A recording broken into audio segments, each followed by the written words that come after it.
북한 비핵화 협상이 진도를 내지 못하는 가운데 스티브 비건 미 대북정책 특별대표가 오늘 우리나라를 찾습니다. 한미 양국은 비핵화와 남북 협력 사업 문제 등을 두루 논의하면서 교착 국면 돌파구 마련에 나섭니다. 워싱턴에서 김희준 특파원이 보도합니다. 스티브 비건 미 국무부 대북정책 특별대표가 서울을 찾아 이도훈 한반도 평화교섭본부장과 만납니다. 지난달 20일 워싱턴에서 회동한 지 꼭 한 달 만입니다. 한미 양국은 북핵 수석대표 협의 이튿날 비핵화와 대북제재, 남북관계를 논의하는 실무협의체인 워킹그룹 2차 회의도 가집니다. 미 국무부는 비건 대표의 방안은 한미의 공동 목표인 최종적이고 완전히 검증된 북한 비핵화 조율을 강화하기 위해서라고 밝혔습니다. 또 한미 워킹그룹에서는 남북 협력 사업을 포함한 비핵화 목표 달성을 위한 노력을 협의할 것이라고 전했습니다. 한미 양국은 이번 협의를 통해 교착 상태가 계속되고 있는 북미 비핵화 협상의 돌파구를 찾는 데 주력할 것으로 보입니다. 또 오는 26일 남북 철도도로 연결 착공식 등에 대한 제재 면제 문제도 협의할 전망입니다. 착공식 자체는 문제가 아니지만 행사를 위한 대북 물자 반입은 제재 대상이 될 수 있기 때문입니다. 내년 초 북미 고위급 회담의 재개와 2차 정상회담, 김정은 위원장의 서울 답방 등을 끌어내기 위한 한미 간 조율이 긴밀해지고 있습니다. 워싱턴에서 YTN 김희준입니다. 시진핑 중국 국가주석이 개혁 개방 40년을 맞아 개방을 더 확대해 나가겠다고 밝혔습니다. 또 중국은 어떤 국가에도 위협을 주지 않을 것이라면서 영원히 패권을 추구하지 않겠다고도 했습니다. 베이징에서 박기천 특파원의 보도입니다. 중국 개혁 개방 40주년을 기념하는 행사가 베이징 인민대회당에서 열렸습니다. 연설에 나선 시진핑 중국 국가주석은 개혁 개방의 중요성을 한껏 지켜 세웠습니다. 중국이 강대국의 반열에 오를 수 있었던 것도 개혁 개방 덕분이라면서 중국 공산당 창당, 신중국 건설과 함께 현대 중국에서 가장 중요한 역사적 사건이라고 강조했습니다. 改革开放和中国特色社会主义事业，我国发生的三大历史性事件。 그러면서 개방을 확대해 중화 민족의 위대한 부흥을 실현해야 한다고 역설했습니다. 무역 전쟁으로 갈등을 겪고 있는 미국을 겨냥한 언급도 있었습니다. 我们要支持开放、透明、包容、非歧视性的多边贸易体制，促进贸易投资自由化、便利化。 중국의 정당한 이익은 절대 포기하지 않겠지만 그렇더라도 패권을 추구하지는 않겠다고 밝혔습니다. 中国发展不对任何国家构成威胁。中国无论发展到什么程度，都永远不称霸。 애초 이번 연설에서 시진핑 주석이 미국을 달랠 수 있는 추가적인 개방 조치를 발표할 것이란 예상이 컸지만 구체적인 개방 정책은 언급되지 않았습니다. 베이징에서 YTN 박기천입니다. 일본 정부가 중장기 방위 정책의 기본 방침을 확정했습니다. 5년간 무려 274조 원을 방위비로 쏟아붓기로 하는 등 군사 대국화에 한층 속도를 낼 것으로 보입니다. 도쿄에서 황보연 특파원입니다. 일본 정부의 새로운 중장기 방위 정책은 군사 대국화에 초점이 맞춰졌습니다. 이를 위해 일본 정부는 방위비에 막대한 예산을 투입하기로 했습니다. 내년부터 5년간 우리 돈으로 무려 274조 원 정도를 쏟아붓기로 한 겁니다. 지난 5년간 투입한 금액보다는 약 20조 원이 늘어난 것으로 우리 정부 1년 전체 예산의 60%에 육박하는 금액입니다. 安全保障環境の変化に応じ、真に実効的な防衛力を構築するために、防衛力の質と量、必要かつ十分に確保することといたしております。 무기 체계에서는 항공모함 도입이 가장 눈에 띕니다. 기존 호위함 이즈모를 개조해 일본 최초의 항공모함을 만들기로 했습니다.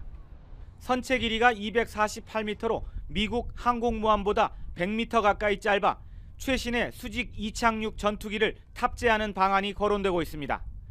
지상 배치형 탄도미사일 요격 시스템 이지스 어쇼어 2기 도입과 최신의 스텔스 전투기 F-35B 18대 신규 도입, 그리고 전투기에 장착하는 장거리 순항 미사일 도입도 결정됐습니다. 육해공뿐만 아니라 우주전에도 대비하고 사이버 공격을 방해하는 능력도 강화해 나가기로 했습니다. 従来の延長線上ではない未来の礎となるべき真に必要な防衛力の姿へと 하지만 항공모함 도입이나 최신 무기 구입 등은 공격을 받을 때만 방위력을 행사하고 전력을 보유하지 않는다는 헌법 조항에 위배될 수 있다는 점에서 앞으로 논란이 예상됩니다. 도쿄에서 YTN 황보현입니다. 트럼프 대통령이 어제에 이어 오늘도 미 중앙은행인 연준을 향해 금리를 올리지 말라고 압박했습니다. 연일 주가가 하락하자 월가도 맞장구를 쳤는데 시장은 여전히 금리 인상 가능성이 큰 것으로 보고 있습니다. 뉴욕에서 김영수 특파원이 보도합니다. 도널드 트럼프 미국 대통령이 연준의 금리 인상 여부 결정을 하루 앞두고 금리를 올리지 말 것을 재차 촉구했습니다. 트럼프 대통령은 트위터를 통해 연준이 또 실수하기 전에 금리 인상에 반대하는 월스트리트 저널 사설을 읽어보라며 지금도 시장 유동성이 부족한데 더 부족하게 만들지 말라고 말했습니다. 그러면서 의미 없는 통계 숫자만 들여다보지 말고 시장을 피부로 느끼라며 긴축 정책을 중단하라고 촉구했습니다. 트럼프 대통령은 전날에도 달러가 강세고 실질 인플레이션도 없는데 연준이 또 금리를 올리려 한다며 동결을 압박했습니다. 연일 주가가 하락하며 월가도 금리 동결의 필요성을 제기하고 나섰습니다. 월스트리트 저널은 미국 경제 지표와 인플레이션을 볼 때 지금은 금리 인상을 멈춰야 할 때라고 주장했습니다. 경제 전문 매체 마켓워치도 미국 경기 침체에 대비해 금리를 계속 인상하다 지금 경제가 망가질 수 있다는 전문가의 기고문을 실었습니다. 미국 언론들은 그러나 트럼프 대통령과 월가의 압박에도 연준이 금리를 올릴 것으로 보고 있습니다. 연준은 우리 시각으로 내일 새벽 금리 인상 여부를 발표한 뒤 제롬 파월 연준 의장이 배경을 설명할 예정입니다. 전문가들은 미국 경제뿐 아니라 세계 경제도 둔화 움직임이 나타나고 있는 만큼 연준이 금리 인상 속도를 늦추거나 중단하는 이른바 금리 정책의 변화를 검토할 것으로 내다봤습니다. 뉴욕에서 YTN 김영수입니다. 북미 간 비핵화 협상이 멈춰선 가운데 스티븐 비건 미 대북정책 특별대표가 오늘 우리나라를 찾습니다. 한미 양국은 비핵화와 남북협력사업 문제 등을 두루 논의하며 돌파구를 모색합니다. 워싱턴에서 김희준 특파원이 보도합니다. 비건 미 국무부 대북정책 특별대표가 서울을 찾아 이도훈 한반도 평화교섭본부장과 만납니다. 지난달 20일 워싱턴에서 회동한 지 꼭 한 달 만입니다. 한미 양국은 북핵 수석대표 협의 이튿날에는 비핵화와 대북제재, 남북관계를 논의하는 실무협의체인 워킹그룹 2차 회의도 가집니다. 미 국무부는 북한 비핵화 목표를 위한 한미 간 조율을 강화하기 위해서라고 밝혔습니다. This is all about our shared objective for the final fully verified denuclearization of North Korea. 또 워킹그룹에서 남북 협력 사업을 포함한 비핵화 목표 달성을 위한 노력을 논의한다고 전했습니다. 오는 26일 남북 철도도로 연결 착공식 등을 앞두고 제재 면제 문제가 논의될 것임을 시사한 겁니다. 착공식 자체는 문제가 아니지만 행사를 위한 대북 물자 반입은 제재 대상이 될 수 있기 때문입니다. 한미 양국은 이번 협의를 통해 교착 상태가 계속되고 있는 북미 비핵화 협상의 돌파구 전략을 마련하는 데 주력할 것으로 보입니다.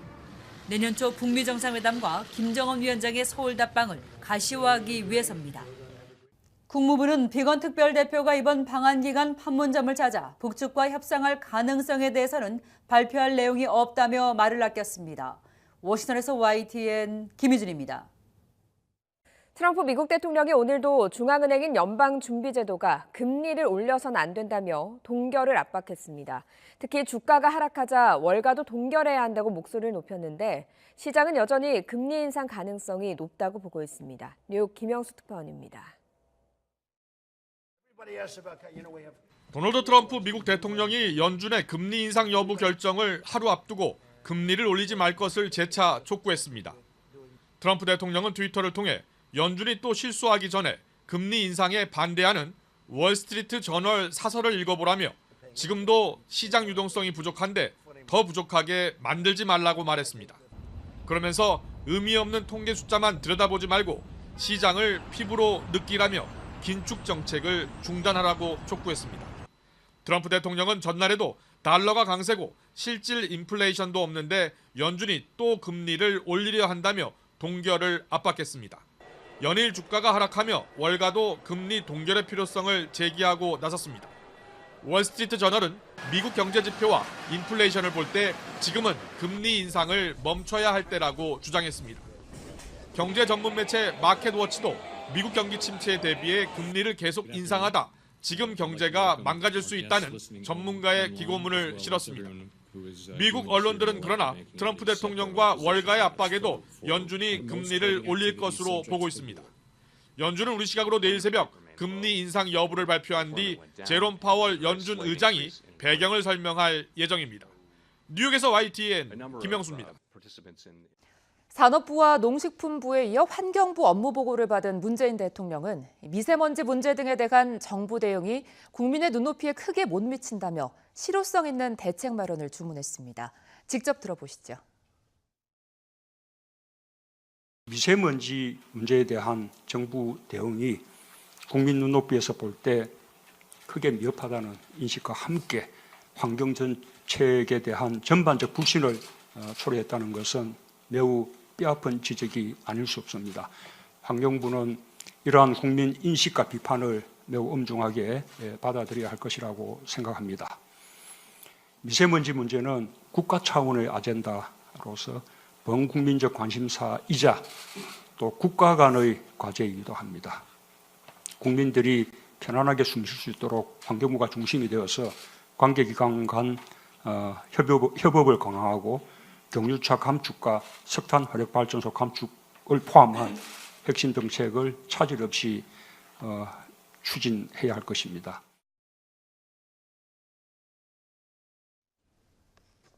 문재인 대통령이 최근 제조업 경기 침체와 관련해 정책이 없다는 지적까지 나온다며 정부의 자성을 촉구했습니다. 정부는 일단 고용과 직결되는 제조업, 특히 자동차와 조선업, 경기 회복을 위해서 총력을 기울이기로 했습니다. 홍선기 기자의 보도입니다. 문재인 대통령은 산업통상자원부 업무보고에서 최근 경기 침체로 인한 여론 악화를 의식한 듯 정부 책임부터 강조했습니다. 정부의 혁신 성장 노력에도 불구하고 일선 경제 현장에서는 아직 체감하지 못한다는 겁니다. 문 대통령은 정부의 산업 정책이 없다는 비판까지 나온다며 뼈아픈 자성과 함께 고용과 직결되는 제조업 부흥을 위한 전략을 요구했습니다.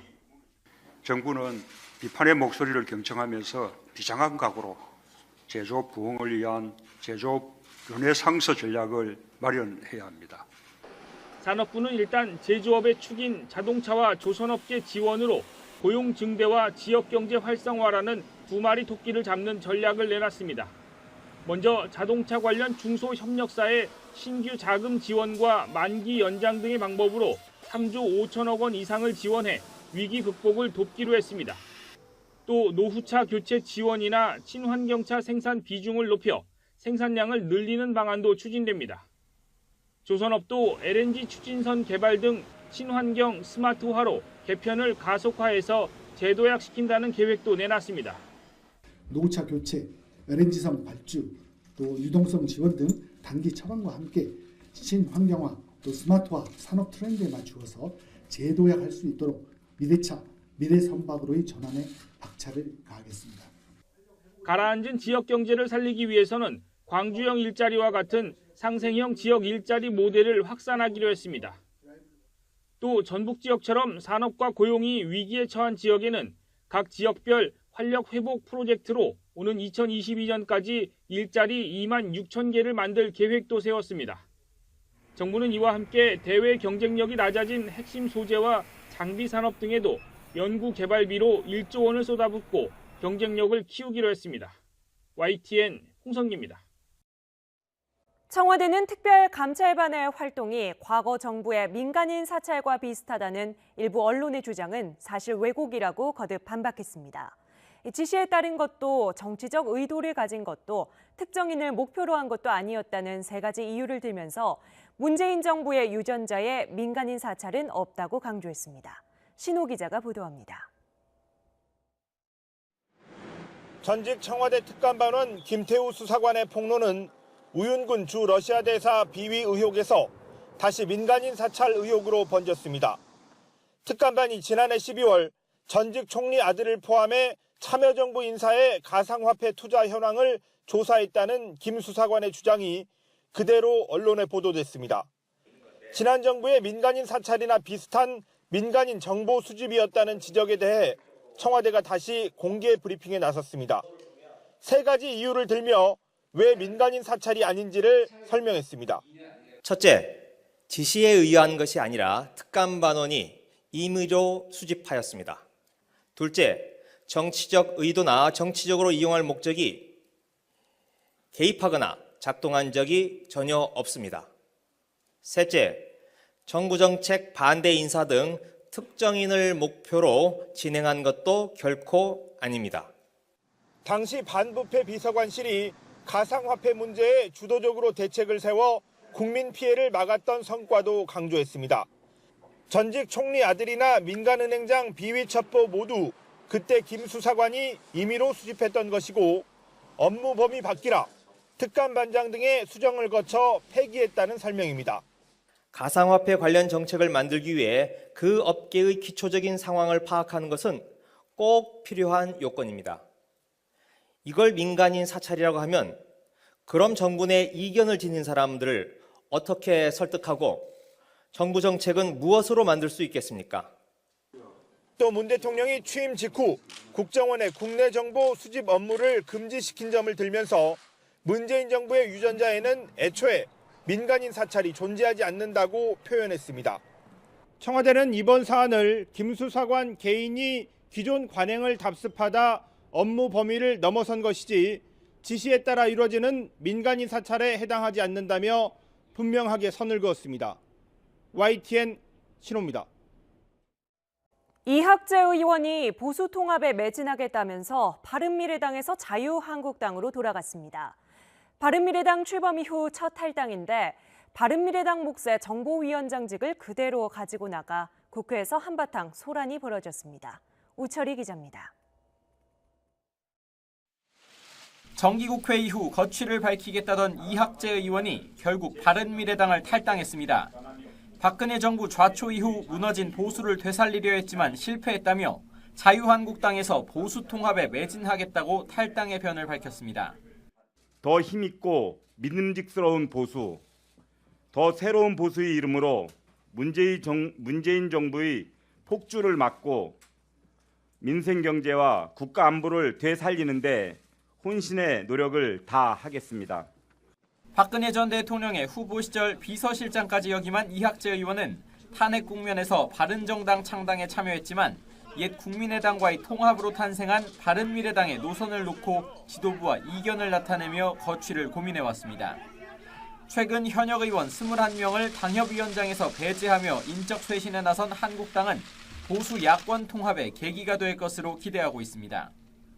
인적 쇄신을 하는 것도 통합을 위한 것이고 또 새로운 인물을 영입하고 또 받아들이고 또 다른 당에 있는 분을 받아들이는 것도 또 통합의 길로 가는 길이 아닌가 저는 생각을 합니다.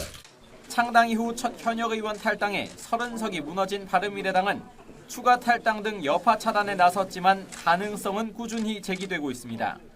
두세 명 정도가 이미 나름대로 조금 당이 지금 나아가고 있는 방향에 대해서 좀 반대 의견을 갖고 있는. 특히 최근 당의 노선과 맞지 않아 고심하고 있는 유승민 의원이 관심인데 한국당은 유 의원 지역구에 당협위원장을 비워둬 여지를 남긴 상태입니다. 한편 이 의원이 바른미래당 몫인 국회 정보위원장직을 유지한 채 탈당하자 바른미래당은 거세게 반발하고 나섰습니다. 바른미래당이 확보했고 당이 이학재 의원에게 잠시 임무를 맡겨서 행사하는 자리입니다. 정부위원장 자리는 자기 정치를 하는 사람의 자리가 아닙니다. 바른미래당 소속 옛 바른정당 출신 의원들이 당장 탈당 대열에 동참할 가능성은 작아 보입니다. 다만 일부 의원들이 내년 2월쯤으로 예정된 한국당 전당대회 결과를 지켜본 뒤에 행보를 결정할 거란 관측이 나오고 있습니다. YTN 우철입니다. 청와대 특별감찰반 비위 의혹이 민간인 사찰 논란으로까지 번지면서 야당이 공세 수위를 높이고 있습니다. 공식 언급을 자제하던 민주당은 개인 비리를 덮으려는 허위 사실일 뿐이라며 적극적인 진화에 나섰습니다. 김영수 기자의 보도입니다. 청와대 특별감찰반 의혹 진상조사단을 꾸린 뒤 첫 회의를 연 자유한국당. 이번 사안의 본질은 민간인 사찰이라며 총공세를 펼 채비를 마쳤습니다. 갓 취임한 나경원 원내대표는 국정조사 카드까지 만지작거리며 의혹을 보이고 있습니다. 청와대가 이 진실을 제대로 밝히지 않는다면 저희는 앞으로 향후 당에서 국정조사까지도 검토할 수밖에 없다, 이런 말씀을 드리면서 바른미래당도 청와대를 향해 사람의 탈을 쓰고는 저지를 수 없는 행동을 했다며 연일 비판 수위를 높이고 있습니다. 공석인 특별감찰관 임명과 동시에 사실 규명을 위한 국회 운영위원회 소집을 촉구했습니다. 이 문제들을 논의하기 위한 운영위 소집을 요구합니다. 민주당은 즉각 응하시기 바랍니다. 그동안 공식 대응을 자제해오던 더불어민주당은 공식 회의석상에서 발언을 꺼내며 적극적인 진화에 나섰습니다.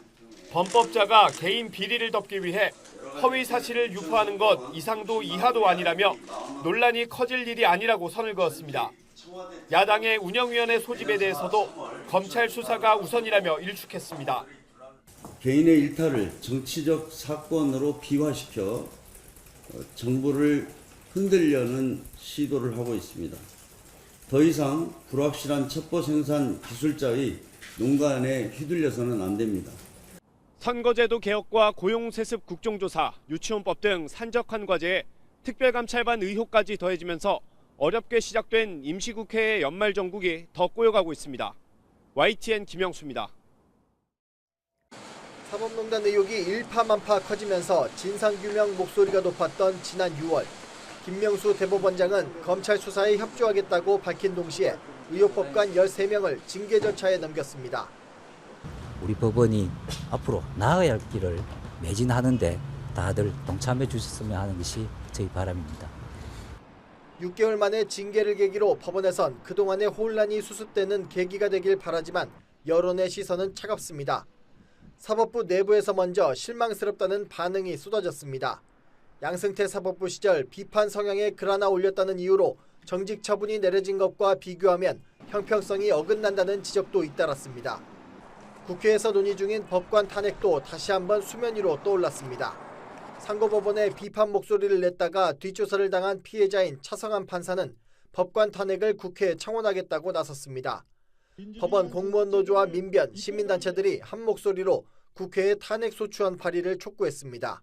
징계 의결 나온 것 중에 가장 높은 수위가 정직 6개월이지 않습니까? 그래서 사실상 진짜 국민들의 입장에서는 탄핵 소추를 요구하는 국민들의 입장에서는 납득하기 어려운 결과라고 할 수 있습니다. 사법농단 의혹 수사에 나선 지 만 6개월을 맞은 검찰은 법관 징계 결과에 대한 언급은 적절치 않다며 말을 아꼈습니다. 검찰은 양승태 전 대법원장의 직접 수사는 불가피하다고 밝히고 있는 만큼 사법농단 의혹에 대한 진상규명은 해를 넘겨 계속될 것으로 보입니다. YTN 양희력입니다. 사망자 3명이 발생한 강원도 강릉 펜션 사고. 1차 감식 결과 보일러에서 샌 일산화탄소가 원인으로 지목됐습니다. 보일러와 연결된 연통은 떨어져 있었고 가스 누출 경보기도 없었던 것으로 확인됐습니다.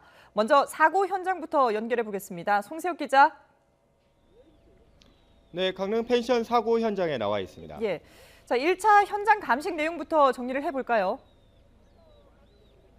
네, 경찰과 국가수, 가스안전공사 등은 어젯밤 11시까지 6시간 동안 이곳 펜션에서 1차 현장 감식을 벌였습니다. 감식 결과 보일러에서 새어나온 일산화탄소가 유력한 사고 원인으로 지목됐습니다. 학생들이 묵었던 펜션 베란다에는 LP가스 보일러가 설치되어 있는데요. 경찰은 가스가 연소하면서 나오는 일산화탄소가 건물 밖으로 빠져나가도록 하는 연통이 보일러와 분리된 것을 확인했습니다.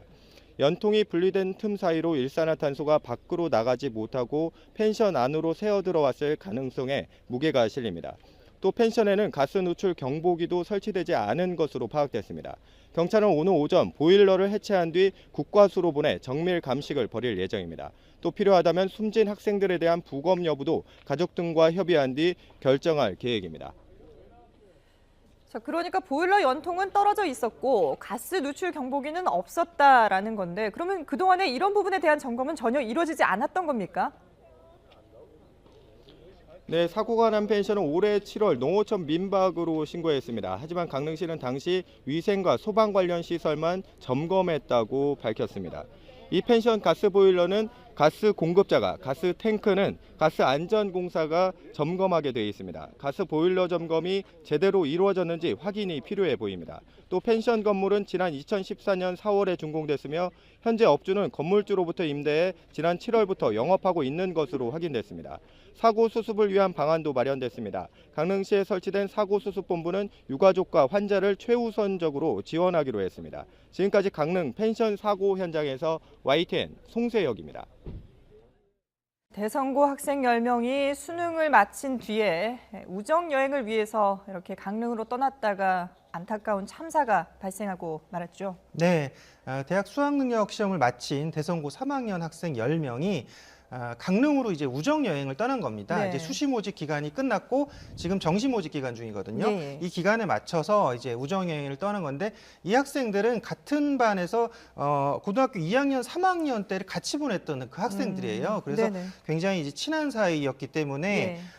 지금 뭐 우정 여행을 떠나면서도 그 설레는 마음이 SNS에 표현돼 있었더라고요. 네네. 그래서 강릉에 있는 티켓, KTX 열차표를 갖다가 인증샷을 찍으면서 예. 거기에 이제 SNS에 샵 우정여행이라는 그 해시태그까지 달아놓을 정도로 기분이 이제 뭐 사실은 이제 고등학교 생활 다 마치고 이제 성인이 되기 위한 이 전 단계였거든요. 네네. 기분이 좋을 수밖에 없죠. 그렇죠. 그래서 신나게 또 희망차게 떠났던 그 여행에서 이런 안타까운 참변을 당한 그런 상황입니다. 예, 지금 뭐 화면으로도 보여드리고 있습니다만은 이 강릉행 티켓을 든 모습도 보이고요. 그리고 또 SNS에 이 여행지를 가면서 아주 즐겁게 활짝 웃는 모습의 그 사진을 올려서 그 모습이 마지막이 되고 말아서 또 더 안타깝게 하고 있는데요.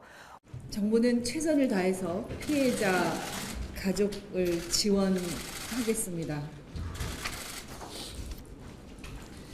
아직 병원에 있는 7명의 아이들과 부모님들에게 필요한 모든 조치를 취하도록 하겠습니다.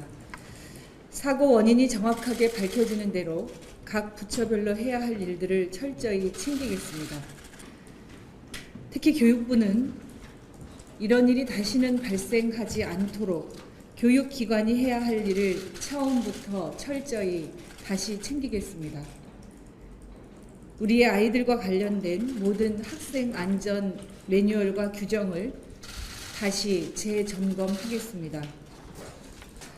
교육부는 수능 이후 한 달여간 마땅한 교육 프로그램이 없이 학생들이 방치되고 있는 것은 아닌지를 전수 점검할 것입니다.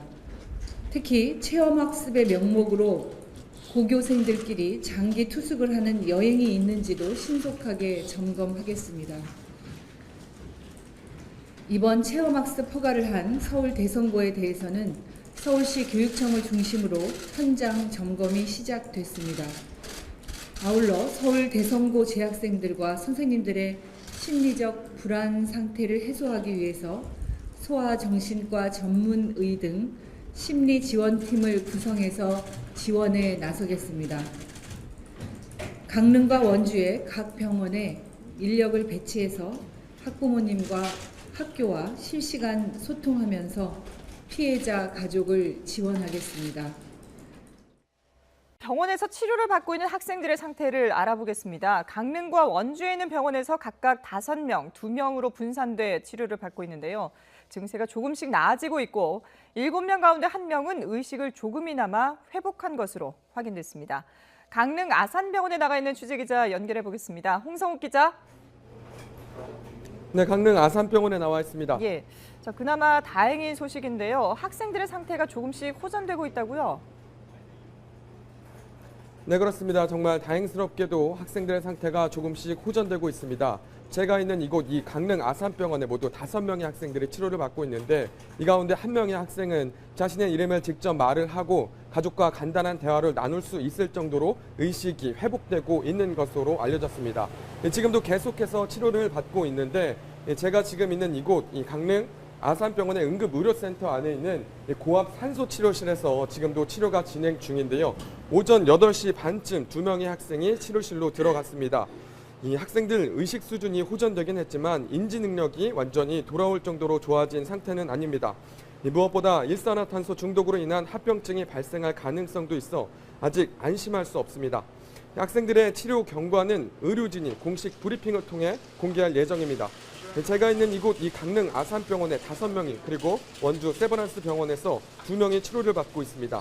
주로 일산화탄소 중독 환자들을 대상으로 하는 고압 산소 치료는 압력을 높여 산소 공급을 극대화하는 치료법입니다.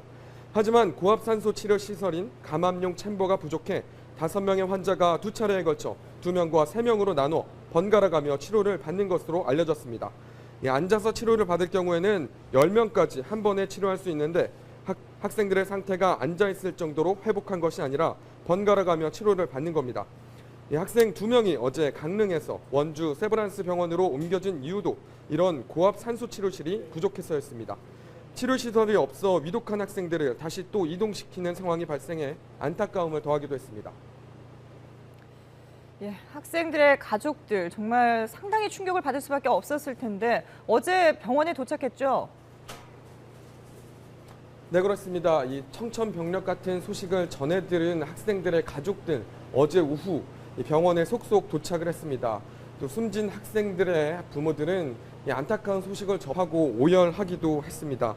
이 2학생의 시신은 강릉 고려병원에, 나머지 한 학생의 시신은 이곳 아산병원에 안치돼 있습니다. 아직 빈소는 마련되지 않았습니다. 합동 분향소의 운영 여부도 유가족과의 면담 후 결정할 예정입니다. 치료를 받는 7명의 학생 가족은 증세가 호전되기만을 간절히 바라고 있습니다. 학생들은 오늘도 지속해서 고압 산소 치료를 받게 됩니다. 앞서 말씀드린 대로 학생들의 의식 수준은 좋아졌지만 인지 능력은 회복되지 않은 상황인 만큼 앞으로의 치료 경과를 더 지켜봐야겠습니다. 지금까지 강릉 아산병원에서 YTN 홍서욱입니다. 네, 학생들이 다니던 서울 대성고등학교는 오늘부터 사흘간 임시 휴업에 들어갔습니다. 교육당국은 비상 대응 체제를 꾸리고 이틀째 사고 수습 대책 마련에 나섰습니다. 현장으로 가보겠습니다. 김태민 기자. 네, 서울 대성고등학교 앞입니다. 네, 오늘부터 휴업에 들어가서 대성고 지금 조용하겠군요. 네, 그렇습니다. 학교가 사흘간 임시 휴업을 결정하면서 이곳 주변은 매우 조용한 분위기가 이어지고 있습니다. 임시 휴업 기간에는 학생들은 등교하지 않고 임직원들만 출근하게 되는데 학교 앞에서는 미리 허용된 차량만 엄격하게 출입이 통제되고 있습니다. 학교 측은 숨진 학생들에 대한 애도 기간을 갖고 남은 학생들에게도 마음을 추스릴 시간을 주겠다며 휴업 취지를 설명했습니다.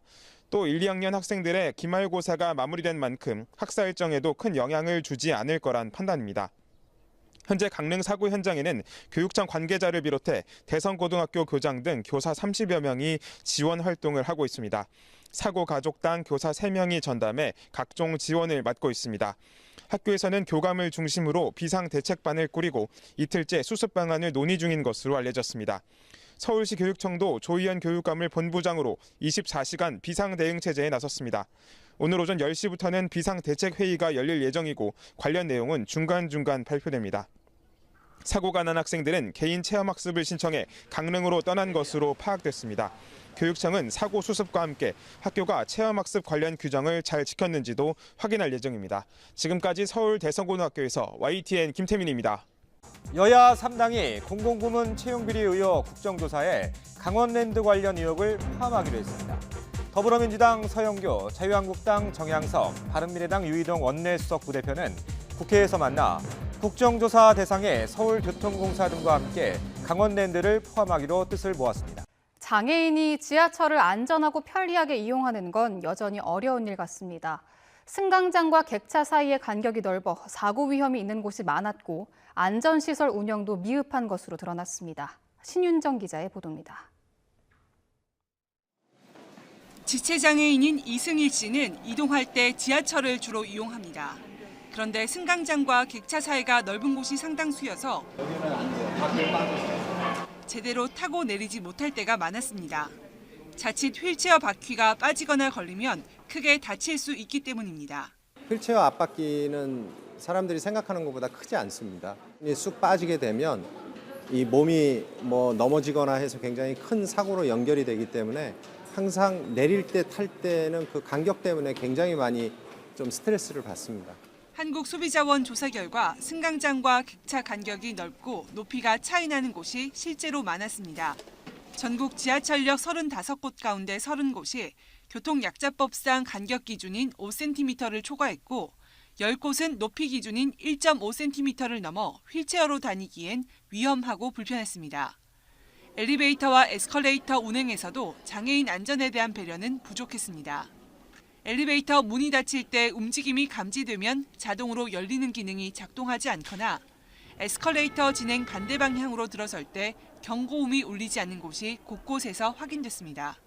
에스컬레이터의 반대 방향 진입 시 경고음이 울리지 않았고 15개소는 점자 표시판이 없어서 시각장애인이 반대 방향으로 진입이 가능해서 안전사고 발생의 위험이 높아. 소비자원은 관계부처 등의 지하철역 장애인 안전 편의 시설을 개선하고 관리 감독 강화를 요청하기로 했습니다. 또 에스컬레이터 경고음 장치 의무 설치 등 미흡한 안전 기준 마련도 건의했습니다. YTN 신윤정입니다. 경찰은 수사본부를 꾸리고 사고 원인 파악에 주력하고 있습니다. 일단 분리된 연통이 원인인지를 집중적으로 분석하고 있습니다. 브리핑 내용 잠시 들어보시죠. 현재까지 피해 사항은 사망자가 3명, 중상자가 7명입니다. 지금 우리 강원청 2부장님이 주관이 돼서 수사본부를 편성해서 이번 사건에 관해서 수사를 하고 있습니다. 부검도 진행합니까? 지금 국과수하고 요원들이 와 있는데요. 그쪽에서 결정을 해야 될 것 같습니다. 원인은 저희가 여러 가지를 다방면으로 보고 있는데요. 내용은 지금 국과수하고 감식반이 계속 감식 중이기 때문에 지금 말씀드리기는 어렵습니다. 연통 분리된 부분이 있다고 했는데 연통 분리된 부분이 그 부분에 대해서도 지금 국과수하고 가스안전공사에서 나와서 검사를 하고 있습니다. 이게 경찰 쪽에서 근데 아직까지는 그 분리된 게 사망의 직접적인 화고의 직접적인 원인인지 아니면은 분리돼 있다는 그 자체인지 확실하지가 않기 때문에 의식을 잃고 쓰러진 학생들에게 가장 절실하게 필요한 건 고압산소 치료실이었습니다. 하지만 치료시설이 부족해 일부 학생들은 병원을 찾아 옮겨가야 했고 아들의 여행을 막지 못한 부모는 충격과 슬픔을 감추지 못했습니다. 이어서 지환 기자가 보도합니다. 사고 직후 학생들이 옮겨진 병원 응급실. 의료진들이 매 순간 분초를 다투며 긴박하게 움직였습니다. 가스에 노출돼 의식을 잃은 학생들은 일반 산소 치료와 고압 산소 치료를 번갈아 받았습니다. 하지만 고압 산소 치료 시설인 감압용 챔버가 부족하다 보니 5명 환자가 2차례에 걸쳐 번갈아 치료를 받아야 했습니다. 그나마 학생 2명은 치료 시설이 없어 헬기를 타고 다른 병원으로 급하게 옮겨졌습니다. 주로 일산화탄소 중독 환자들을 대상으로 하는 고압 산소 치료는 압력을 높여 산소 공급을 극대화하는 치료법. 치료를 받은 학생들은 증세가 호전된 것으로 알려졌지만 안심할 단계는 아닙니다. 의식은 조금 호전이 전반적으로 다 되는 상태긴 하지만 저희가 산소를 3-4시간 정도 100% 산소를 공급했음에도 아직 대화라든지 이런 게 힘든 상태거든요. 콩팥 기능이 일부 안 좋아진 애들도 있고 그래서 그런 것들은 고압 치료하면서 저희가 주기적으로 관찰할 예정입니다. 소식을 듣고 서울에서 달려온 부모는 충격과 슬픔을 감추지 못했습니다. 긴 입시 터널을 지나고 대입 결과가 나오기 전 선택한 아들의 여행. 하지만 미리 막지 못해 억장이 무너집니다. 마음 맞는 친구들끼리 한번 그냥 바람 쐬고 올게요라고 해가지고 그렇게 됐습니다. 저 같은 경우는 인터넷 딱 보고 떴는데 10명의 강릉이라고 해서 순간 다리가 힘 빠져가지고 주저앉았어요. 강릉 현장에서 긴급 대책 회의를 가진 정부 각 부처는 이번에도 뒷북 대책을 내놨습니다. 잊을만 하면 터지는 반복된 숙박시설 참사였지만 장례 지원이나 농어촌 민박 현장 조사 등이 첫날 나온 대책의 전부였습니다. 학생들은 의식이 돌아올 때까지 하루 2차례 이상 고압 산소 치료를 받게 됩니다. 그리고 정부는 유가족과 논의한 뒤 합동 분향소 설치나 시신 부검 등을 검토할 예정입니다. YTN 지완입니다.